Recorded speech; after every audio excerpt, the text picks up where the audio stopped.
नमस्कार, स्वागत है आपका मेरे YouTube चैनल पर। आज की इस वीडियो में चर्चा का विषय है देश की गिरती हुई जीडीपी। इस वीडियो में हम बात करेंगे कि इस बार की चुनौती कितनी गंभीर है और इससे बचने के रास्ते क्या क्या हैं। तो वीडियो के अंत तक हमारे साथ बने रहें और चैनल को सब्सक्राइब करना ना भूलें। सरकार के लिए अब सही मायनों में हिम्मत दिखाने का वक्त आ गया है, क्योंकि जीडीपी के ताजे आंकड़े बुरी तरह डरा रहे हैं। कहा जाता है कि डर के आगे जीत है, लेकिन उस जीत तक पहुंचने के लिए ही हिम्मत की जरूरत होती है। 40 साल में पहली बार भारत मंदी की चपेट में जा रहा है। अप्रैल से जून के बीच भारत की अर्थव्यवस्था बढ़ने की जगह करीब 24% कम हो गई है। आशंका है कि अगली तिमाही यानी जुलाई से सितंबर के बीच की खबर जब आम होगी, तब भी यह गिरावट बढ़त में नहीं बदल पाएगी।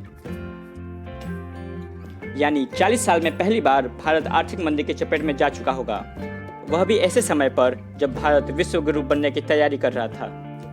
आज़ाद भारत के इतिहास में अर्थव्यवस्था इतने खराब हाल में कभी नहीं आई। हालांकि इससे पहले भी सुस्ती या स्लोडाउन के झटके आए हैं, लेकिन इस बार की बात एकदम अलग है। 1979 का संकट और उसके सबब।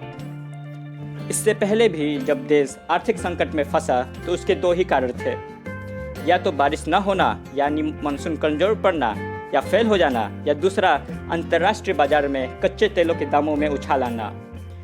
1947 में देश आज़ाद होने से लेकर 1980 तक ऐसे 5 मौके रहे हैं जब देश की अर्थव्यवस्था बढ़ने के बजाय घटी है।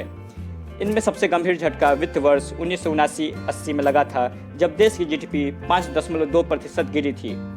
इसकी वजह भी थी, एक तरफ भयानक सूखा था और दूसरी तरफ तेल के दामों में आग लगी हुई थी। दोनों ने मिलकर देश को विकट स्थिति में डाल दिया। महंगाई की दर 20% पर पहुंच गई थी। याद रहे कि यह वही दौर था जब भारत की आर्थिक वृद्धि की रफ्तार 3-3.5% हुआ करती थी, यानी 2 साल से ज़्यादा की बढ़त पर एक ही बार में पानी पड़ गया था। यह तो वक्त था जब इंदिरा गांधी लोकसभा चुनाव में अपनी करारी हार के बाद दोबारा चुनाव जीतकर सत्ता में लौटी थी, और उनकी सरकार को आते ही अर्थव्यवस्था की इस गंभीर चुनौती का सामना करना पड़ा।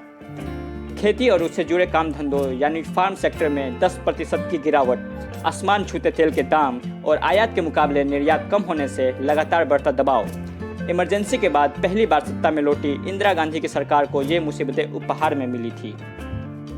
आपदा को बनाया गया था अवसर। हालांकि उस सरकार ने इसके लिए जनता पार्टी की खिचड़ी सरकार को जिम्मेदार ठहराने में कोई कसर नहीं छोड़ी, लेकिन साथ ही आपदा को अवसर में बदलने का भी इंतजाम किया। पहली बार देश से निर्यात बढ़ाने और आयात कम करने पर जोर दिया गया। आज़ाद भारत के तब तक के इतिहास का वो सबसे गंभीर आर्थिक संकट था, और उस वक्त नए नोट छापकर घाटा भर लेना सरकारों का आजमाया हुआ नुस्खा था। लेकिन उस सरकार ने घाटा पूरा करने के इस तरीके पर कम निर्भर रहने का फैसला किया, और यह भी तय किया कि सीमेंट, स्टील, खाद, खाने के तेल और पेट्रोलियम जैसे चीज़ों के इंपोर्ट के भरोसे रहना देश के लिए खतरनाक हो सकता है। इन्हें देश में बनाने की भी इंतजाम करना जरूरी है। हालांकि इसके बाद भी नोट छापकर घाटा पटाना जारी रहा, लेकिन इस तरीके का इस्तेमाल कम करने की चिंता शुरू हो गई थी। फिर 1947 में तो सरकार ने बाकायदा रिजर्व बैंक के साथ समझौता कर लिया कि अब नोट छापकर घाटा पूरा करने का काम नहीं किया जाएगा। 90 के दशक की शुरुआत में देश को एक और गंभीर आर्थिक संकट से गुजरना पड़ा, लेकिन बात मंदी तक नहीं पहुंची थी। संकट ये खड़ा हुआ कि भारत के पास विदेशी मुद्रा की कमी पड़ गई थी। उस समय भी खाड़ी देश युद्ध की वजह से तेल के दाम अचानक तेजी से बढ़े, और हाल ये हुआ कि भारत के पास कुछ ही दिनों का तेल खरीदने लायक विदेशी मुद्रा बची। इसी स्थिति में चंद्रशेखर की सरकार ने देश का सोना बेचने और गिरवी रखने का कठोर फैसला किया। उसी साल चुनावों के दौरान राजीव गांधी की हत्या के बाद कांग्रेस की सरकार आई, और पीवी नरसिम्हा राव सरकार ने आर्थिक सुधारों का वो पूरा पैकेज लागू किया जिसे भारत की आर्थिक तरक्की की रफ्तार में तेजी के लिए जिम्मेदार माना जाता है। लाइसेंस राज का खात्मा और बाजार में खुले मुकाबले का रास्ता खोलने के काम उसी वक्त हुए थे। लेकिन इस बार की चुनौती गंभीर है। लेकिन वर्तमान स्थिति आज तक के सभी संकटों से अलग है, क्योंकि तेल के दाम बहुत कम स्तर पर चल रहे हैं। मानसून पिछले कई सालों से लगातार अच्छा रहा है, और विदेशी मुद्रा भंडार लबालब भरा हुआ है। फिर देश की अर्थव्यवस्था के गर्त में जाने का क्या अर्थ है? इसकी एक वजह तो कोरोना महामारी है, और वो वजह सबसे बड़ी है, इसमें भी किसी को शक नहीं है। वित्त मंत्री निर्मला सीतारमण ने अर्थव्यवस्था के मौजूदा हाल को एक्ट ऑफ गॉड या दैवीय आपदा का नतीजा बताया है। मगर कोरोना को तब जरूर एक्ट ऑफ गॉड माना जा सकता है जब आप कतई तर्क के मूड में ना हो। वरना यह सवाल तो बनता ही है कि कोरोना फैलने की खबर आने के बाद भी उसकी गंभीरता समझने और उससे मुकाबले के तरीके तलाशने में जो वक्त लगा, उसके लिए कौन सा गॉड जिम्मेदार है।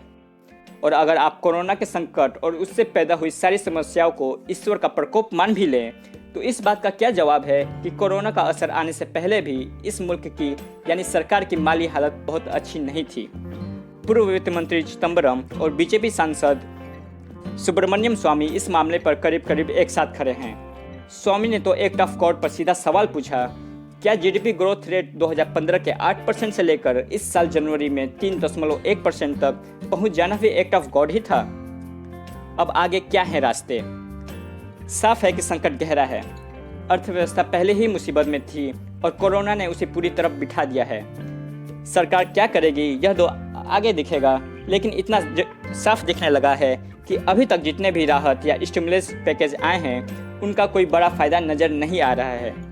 आर्थिक संकट मुख्य रूप से दो जगह दिखता है, एक मांग कैसे बढ़े और दूसरा उद्योगों, व्यापारियों या सरकार की तरफ से नए प्रोजेक्ट्स में नया निवेश कैसे शुरू हो। ये दोनों चीज़ें एक दूसरे से जुड़ी ही नहीं बल्कि एक दूसरे पर टिकी हुई भी हैं। मांग नहीं होगी तो बिक्री नहीं होगी, और अगर बिक्री नहीं होगी तो कारखाने चलाने के लिए पैसे कहाँ से लाएंगे, और अगर उनके पास पैसे नहीं आया तो फिर वो अपने कामगारों को पैसा कहाँ से देंगे। चारों तरफ यही हाल रहा तो नौकरियां जाएंगी, लोगों का वेतन कटेगा या ऐसा ही कोई और तरीका आजमाया जाएगा।